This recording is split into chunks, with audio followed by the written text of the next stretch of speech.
We were way ahead of them in our civilization. They set out to destroy us. And Berlin Conference put the nail on that coffin. So they gave Djibouti the same sovereignty as the United States. They gave Burundi the same sovereignty as China. They gave Togo. You see, the EU realizes individual little countries, they can't survive on the world stage. So they come together as the European Union. Now picture this now. So they cut up this Africa into the tiny little countries, small economies that could never survive on their own, but gave them the same sovereignty as the big boys. So that way, when the little bitty countries go to the world stage for the purposes of development and discussing trade, they're wannabe boxers who are being thrown into the heavyweight boxing ring every day. How do you put China in the same boxing ring with Eswatini? Eswatini has 1.2 million people. China has 1.4 billion people.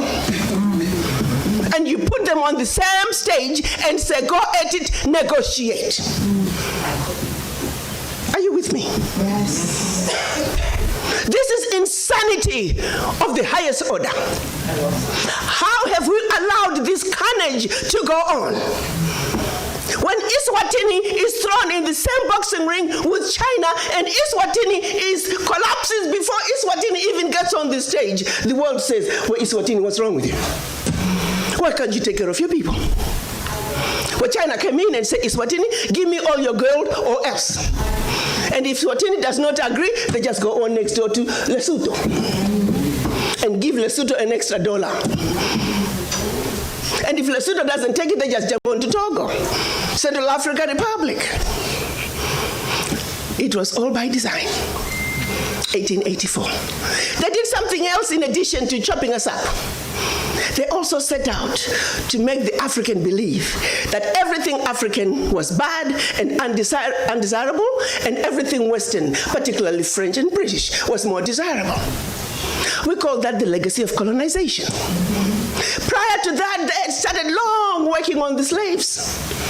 Make them think everything about them, forget anything about Africa. Where you come from is a horrible place, diseased and dying people, constantly at war with themselves, uncivilized. Cut out any communications with them. You need to just know what we tell you. And we call that the legacy of slavery.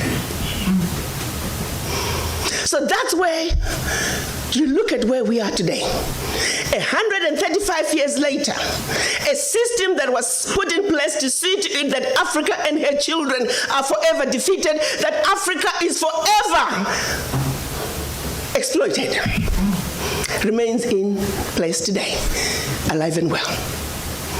And we sit here and we ask ourselves, why isn't Africa moving forward? Why does Africa continue to be taken advantage of? Well, I'll tell you why, very simply. Until Africa comes together as a continent speaking with one voice, one continent, one people, nothing, and I repeat, nothing is gonna change. As individual little African countries, we are wannabe boxers. We will never make it fighting against the heavyweights. We must speak with one voice. Yes. And this is exactly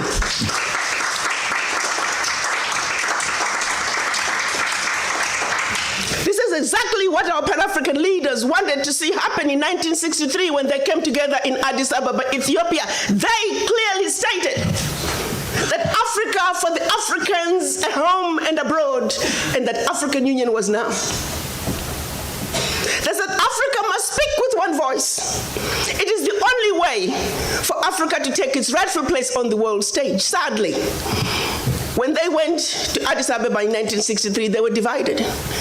We had two factions, the Casablanca group and the Monrovia group.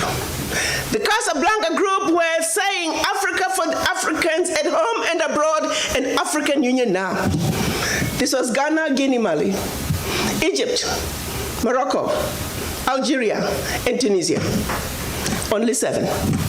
The other 25 of the 32 who attended were the Monrovia group. They were the nationalists. They said, let's go slow.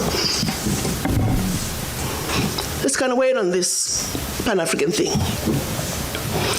55 years later, 56 this year, we're still going slow.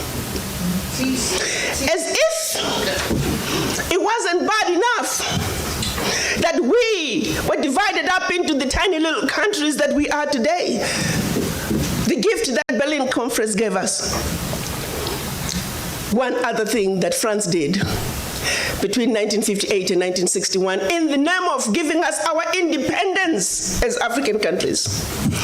France forced the Francophone, and I hate that terminology. There is no such thing as Francophone, Anglophone. They made it up. But for the purposes of communication, I will use that. 14 of those countries, they said, in order for you to get your independence from us, you must sign this document. You thought they could have found a better name for the document. The document was called the Pact for the Continuation.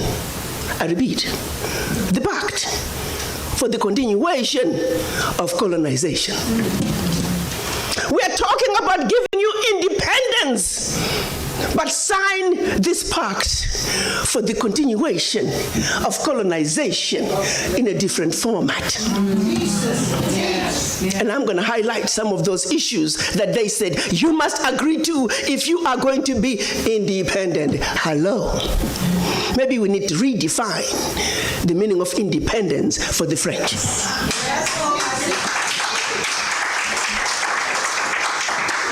First, France said, you see, you monkeys, you don't know how to manage your money. We're going to demand that you deposit 85% of your bank reserves with the French Minister of Finance. Under the French Central Bank, under the control of the French Minister of Finance. France is then going to take your 85% bank deposits from each and every one of you. Deposit those funds in the French stock market under the French name. And you may or may not know the returns. Today, as we speak, the latest figures are saying for every 14 billion that France invests in the stock market from Africa, they are realizing upwards of 300 billion in return. Every year, year in, year out, because of these deposits from the African countries, France is taking out of Africa over $500 billion. Now figure it out.